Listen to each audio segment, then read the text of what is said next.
Your child starts crying. You immediately try to stop him. Your child says, I'm bored. You immediately try to find something to give it to them. Your child can't solve a problem and you immediately rush to help your child. And none of these reactions are bad parenting. And that's precisely the problem because sometimes we're not parenting, we are just reacting.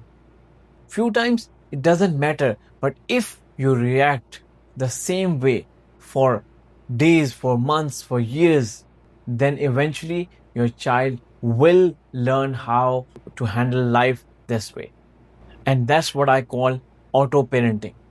The question is not that if you're a good parent or not. The question is, are you deliberately teaching something to your child or are you just reacting? Hi, I'm Sayed Bilal. I believe that our kids need to learn to think for themselves, handle challenges, and be prepared and thrive in the uncertain future. My mission is to help parents raise such kids. So, what exactly is auto parenting? Auto parenting is when we respond to a child's behavior based on what gets the immediate problem under control. Child is crying, make them stop. Child is getting bored, give them entertainment. Child is struggling, help them. Child is making a mess, help them clear. No doubt the immediate problem disappears, but what did the child learn? So let's say your child is saying that I'm getting bored. So what parents do? They immediately rush to end that boredom. They provide the tablet or ask them to do something.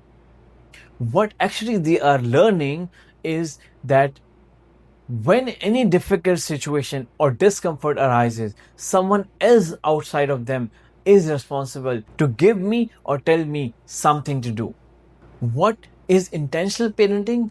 Intentional parenting is that you ask your child, what can you do about that? It might seem uncomfortable in the beginning, but eventually the child will know, first of all, to sit with the discomfort, and second, they themselves are responsible for that. And I get it that auto parenting is efficient. It seems at least efficient. And for the most part, I was doing the same thing. Nowadays, I know the parents are overwhelmed.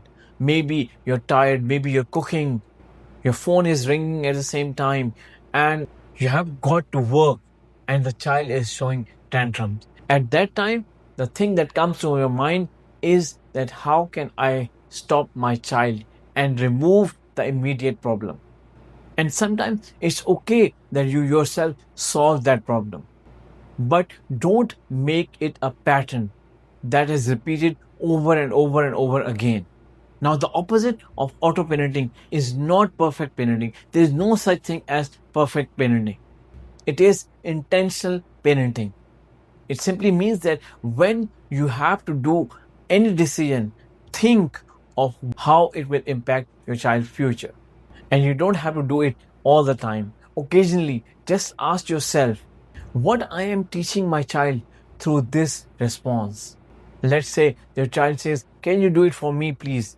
Instead of directly helping them, why not ask them, I'm here for your help, but can you try it at least one or two times? Same moment, but different response. And different muscle is being developed. With intentional parenting, you're not just entirely focused on their behavior, but also focus on their capabilities. You're asking questions like what this behavior is teaching them, what my child is practicing right now. If I always solve their problems, they are practicing dependence. If I tell them what to do, they are practicing waiting for directions. If I always remove boredom from them, then they are practicing that somebody else outside of them is responsible. And if I always fix their mistakes, they are practicing to avoiding struggle. But if I pause and give them some space, maybe they start noticing, maybe they start making decisions, maybe they start sitting with discomfort a little longer, maybe they start figuring out what to do differently. Remember, it's a practice for life. This is actually how I think about the work I do with the parents. I'm less concerned over how the parent has perfectly handled the one moment.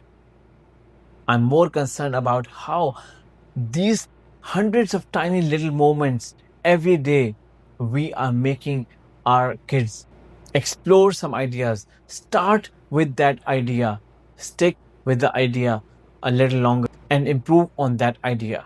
Because I believe those are the capabilities that our children need now to run their own life. And parenting isn't just about managing what your child does today, it's about practicing who your child will become tomorrow. And there will be a time when you'll not be around your child or they won't need us. The question is what they will do then. Subscribe below, join our movement, and let's raise the next generation differently.